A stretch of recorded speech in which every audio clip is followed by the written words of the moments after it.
کہنا تو نہیں چاہیے. ایک مرتبہ وہاں حضرت شیخ نور اللہ مرقدہ کے ساتھ 69 میں جب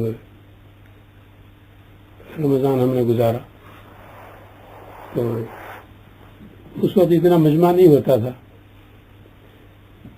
تو حضرت شیخ نور اللہ مرقدہ آپ صلی اللہ علیہ وسلم کی اقدام عالیہ جو جالی مبارک کا وہ حصہ کہ جہاں حضور پاک صلی اللہ علیہ وسلم کی اقدام عالیہ پیر مبارک پڑتے ہیں بالکل سیدھ میں کہ یہاں آپ صلی اللہ علیہ وسلم کے پیر مبارک ہے اور یہاں حضرت کے لیے مصلی بچھاتے تھے. اور وہی خاص حضرت کی جگہ ہوتی تھی. اس کے الٹے ہاتھ پر دیکھیں تو وہ کھڑکی ہے اوپر کی طرف.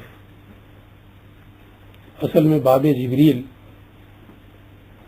علیہ السلام کی آمد جو ہوتی تھی تو وہ جو دروازہ جس کا نام باب جبریل ہے وہاں سے نہیں ہوتی تھی.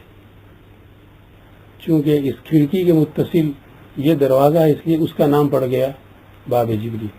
ورنہ جبریل امین کی آمد ہوتی تھی اس کھڑکی سے جو باب جبریل سے جب آپ اندر داخل ہوں تو الٹے ہاتھ پر جو اوپر والے حصے میں ہے تو اس کی سیدھ میں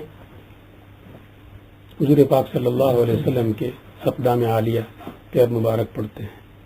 تو وہاں حضرت شیخ نور اللہ مرقدہ بالکل جاری مبارک کے متصل ہوتے تھے اور وہاں حضرت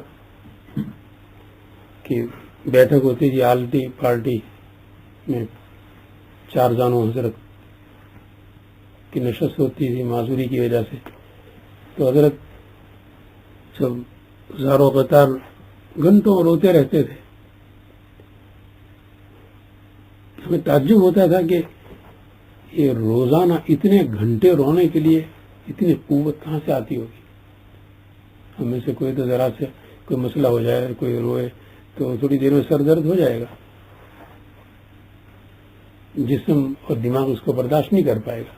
لیکن حضرت شیخ نور اللہ مرقدہ کا حال یہ ہوتا تھا کہ ہم جب جیسے ہی لے کر وہاں باب جبریل سے داخل ہوتے تو دروازے میں جیسے حضرت کی ویل چیئر کو ہم لے جاتے کہ فوراً بسم اللہ والسلام علی رسول اللہ. یہ ہمیشہ کا مسئلہ ہے وہاں مدینہ طیبہ میں. لوگ پوچھتے رہتے ہیں کہ بہت بڑا حرم ہو گیا, بہت بڑی مسجد ہو گئی اور مجمع بے پناہ. تو اتنا مجمع ہوتا ہے کہ وہاں جو خاص سلام پڑھنے کی جگہ ہے مواجہہ شریفہ آپ صلی اللہ علیہ وسلم کی قبر کے بالکل سامنے کھڑے ہو کر کے وہاں سلام پڑھنا مشکل ہوتا ہے, وہاں پہنچنا مشکل ہوتا ہے, آدمی جا نہیں سکتا. ہزاروں کا مجمع تو دور سے پڑھ سکتے ہیں یا نہیں. پاکستان میں تھے مولانا عبداللہ صاحب اسلام آباد میں, تو سب سے پہلے انہوں نے مجھ سے یہ مسئلہ وہاں پوچھا تھا. تو میں نے ان سے عرض کیا کہ مسجد کے کسی حصے سے بھی پڑھ سکتے ہیں. تو وہ تو بڑے پاکستان کے بڑے علماء میں سے تھے, اسی لیے چن چن کر جن کو مروایا گیا ان میں سے وہ بھی شہید ہوئے. تو وہ جو میں نے ان سے کہا کہ مسجد کے کسی بھی حصے میں کھڑے ہو کر کے وہاں سے آپ پڑھ سکتے ہیں, تو فوراً انہوں نے پوچھا کہ دلیل,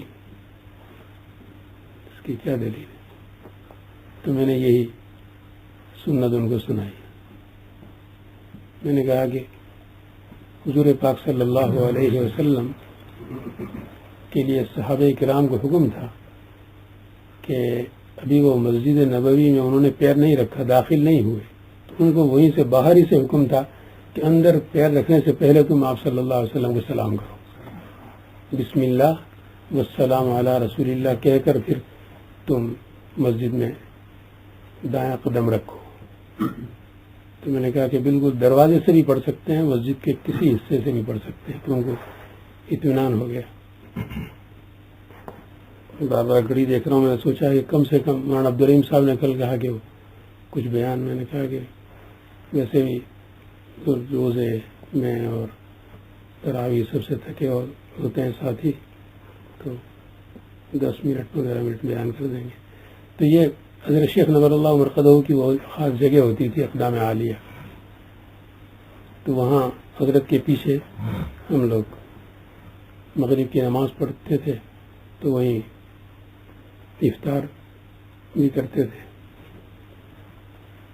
تو 29 رمضان کو وہ حاجی عبد المتین صاحب جو حضرت رائے پوری رحمۃ اللہ علیہ کے میزبانوں میں, لاہور میں ان کی کوٹھی, 2 بھائی تھے, دونوں حضرت رائے پوری نور اللہ مرقدہ کے خدام میں سے اور حضرت کی میزبانوں میں سے.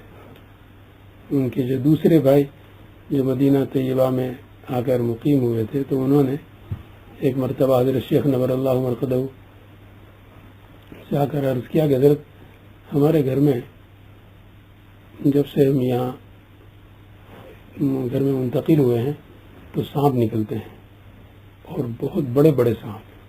انہوں نے کہا کہ میں نے خود دیکھے کئی مرتبہ بانس تو کتنا لمبا ہوتا ہے, انہوں نے کہا کہ بانس کی سائز کے بڑے بڑے سانپ, اور ایک دن میں 15-20 دفعے ایسا ہوتا ہے. ایک نکلا, کسی کو مار پائے, کسی کوئی بھاگ گیا, کوئی چلا گیا, تو ہم عاجز آ گئے اس سے. تو حضرت نے فرمایا کہ وضو ہے؟ کہا جی. میں وہ حروف سریانی لکھو تعویذ, اور بیچ میں جہاں جو اسماء الہیہ میں سے کوئی اللہ تعالیٰ کا نام لکھا جاتا ہے, اس کی جگہ حضرت نے فرمایا کہ یہاں لکھو یا اہل یثرب لا مقام لکم فرجعوا. یہ آیت حضرت نے لکھوائی. تو وہ چلے گئے. اس کے بعد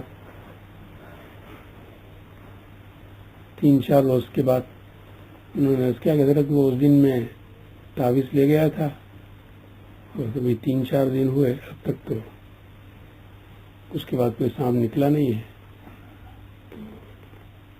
پھر اس کے بعد 3-4 ہفتے کے بعد پھر کہنے لگے حضرت الحمدللہ وہ بلا تو گئی اب, تو اس کے بعد کبھی ایک دفعہ بھی ایک سانپ بھی نہیں نکلا. تو ان کے بھائی تھے حاجی متین صاحب, تو مجھے پوچھنے لگے مولوی یوسف کیا خیال ہے کل عید ہوگی؟ تو میں نے کہا کہ یہ معلوم ہی ہوتا ہے کہ چاند ہو گیا ہے. تو کہنے لگے کہ کیوں, کیسے؟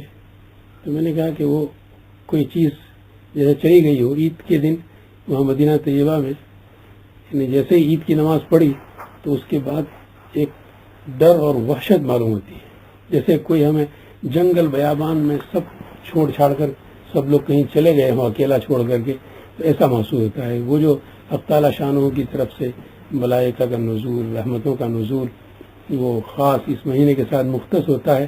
وہ چاند ہونے کے ساتھ کچھ رحمتیں رک جاتی ہیں, کچھ فرشتے چلے جاتے ہیں, اور باقی تمام در جیسے عید کی نماز ہوئی کہ اس کے بعد ختم. تو اللہ تبارک و تعالی ہمیں ان رحمتوں کی قدردانی کی توفیق عطا فرمائے اور اس کو وصول کرنے کی توفیق.